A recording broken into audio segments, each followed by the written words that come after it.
मैं आपकी ट्वीट देख रहा था, आपने लोगों से तजावीज़ मांगी और फिर छुट्टियां उसके हिसाब से की। मतलब वाकई आप इसी तरह से तजावीज़ लेके काम करते हैं? वक्त भी हुआ ये कि मैं लंदन में था जी, और जिस रात फ़्लाइट थी हमारी एजुकेशन वर्ल्ड फोरम में, तो मुझे गर्मी की शिद्दत का, मैं क्योंकि फोरकास्ट देख रहा था, और 47-48 अगले वीक में, तो मैंने ऑनरेबल CS को और सेक्रेटरी साहब को भी कह के गया कि you have to watch this. By the time I landed in London, मुझे 2 MPAs कमल याकित साहिबा लाहौर से, एक साउथ पंजाब से, और कई पेरेंट्स की वीडियोस आई बच्चों की कि उनकी नाक से नक्सीर, कमल बिकॉज हीट में ये बच्चे प्रोन नहीं होते, 4-4 किलोमीटर पैदल, बेटियों को भी चल के जाना पड़ता। तो मैंने कहा this is a big issue. मैंने वहीं से फिर I asked the parents and the teachers, और करीबन 20,000 लोगों ने उस पर इंगेज किया। On Facebook, on Twitter, they were separate. 95% ने यही कहा कि सर, पहले उन्होंने कहा कि स्कूल टाइमिंग्स रिवाइज करें, वो हमने किए 7 से 11:30, तो 11:30 घर बच्चे आ रहे थे, और बिल्कुल 11:30 भी गर्मी इतनी होनी शुरू हो गई। तो हमने सोचा 4 दिन ही एक्स्ट्रा हैं, हमें छुट्टी कर देनी चाहिए रात दिन, क्योंकि इस तरह का इंसिडेंट हो जाए। अब खसरे की वबा बड़ी फैली हुई है, मीजल्स इज़ एवरीवेयर। मेरे हल्के में 5-6 बच्चों की डेथ्स हुई, और क्योंकि वो अनरिपोर्टेड होती हैं। तो मैंने कहा कि इस तरह के हादसे से बचने के लिए, और एंगेजमेंट नंबर 1 है सर, आवाम से पूछ के, टीचर्स से पूछ के, पेरेंट्स से पूछ के हर फैसला करना चाहिए, ताकि वो फैसला सही और पायदार हो। तो ये जो सरकारी कॉलेजेस हैं, ये भी आपकी वजारत के अंडर आते हैं? ग्रेड 12 तक जी, स्कूल एजुकेशन ग्रेड 1 से, बल्कि कच्ची से ग्रेड 12 तक है, और फिर हायर एजुकेशन ग्रेड 13 ऑनवर्ड्स, तो बैचलर्स और मास्टर्स। इनके जो टीचर्स के मामलात हैं, वो कितने हद तक हौसला अफजा हैं? स्कूल्स वाले तो हायर एजुकेशन में जी काफ़ी इश्यूज़ हैं, कि अगर पब्लिक सेक्टर की 64 के करीब यूनिवर्सिटीज़ में से 25-30 के VCs परमानेंट नहीं, वो मेजर इशू है, जिसे अब CM देख रही हैं, बर्सली इंटरव्यू कर रही हैं। और इसी तरह अगर गवर्नमेंट कॉलेज और पंजाब यूनिवर्सिटी जैसे इदारों को अब सब्सिडी चाहिए, तो फिर आपको सोचना चाहिए कि आपने क्यों उन्हें सस्टेनेबल नहीं किया। उन्हें सस्टेनेबल करने की तरफ लेके जाएं। हज़ारों एकड़ ज़मीनें हैं, मेन पंजाब यूनिवर्सिटी के पास को तो इतनी ज़मीन है जिसका भी हिसाब देखें। 16 अरब का बजट है, 13 अरब उनका रेवेन्यू है, 3-4 अरब फिर सरकार से लेना। और इसी तरह गवर्नमेंट कॉलेज यूनिवर्सिटी के अंदर अब ये सिचुएशन डेवलप हो गई है।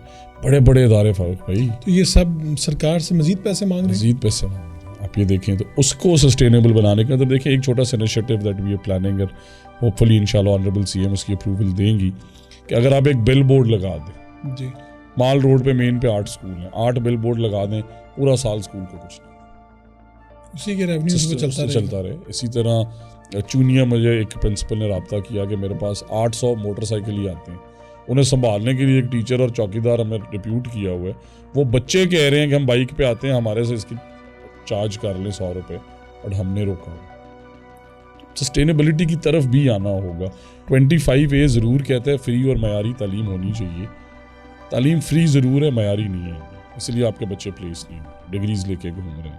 अब घर से ऑनलाइन एक बच्चा जो है 6 महीने का कोर्स करने के बाद $400 कमा रहा है, जो करीबन बन जाता है 1.5 लाख से ऊपर।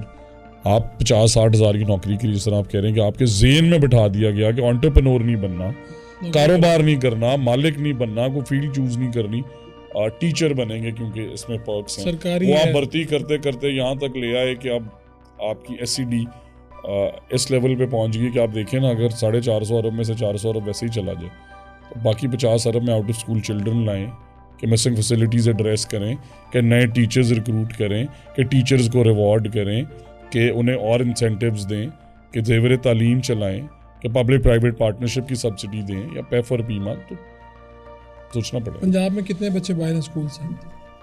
वो भी एक सा फिनोमेना है, तो आपने आज तक उन्हें मैप ही नहीं किया पूरे पाकिस्तान में। हम बहुत पूरे पाकिस्तान की बड़ी तादाद बताते हैं, बट कितनी बताते हैं? तकरीबन 2.5 करोड़। हाँ, यही बताते हैं। और पंजाब में स्कूल एजुकेशन डिपार्टमेंट कहता है 65-70 लाख, कुछ डोनर्स कहते हैं 80-85 लाख, कुछ कहते हैं 1 करोड़ 10 लाख। एग्जैक्ट क्या है? एग्जैक्ट फिगर ही नहीं किसी के पास। मजे की बात, तो पहली दफ़ा हमने पब्लिक सेक्टर स्कूल्स मैप कर दिए।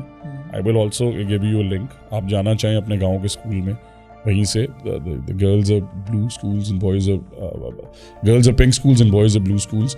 कितने बच्चे हैं, कितने टीचर हैं, इंफ्रास्ट्रक्चर कैसा है, लोकेशन क्या है, रियल टाइम में क्या सहूलतें हैं, क्या और चाहिए, वो सब हमने मैप कर दिया।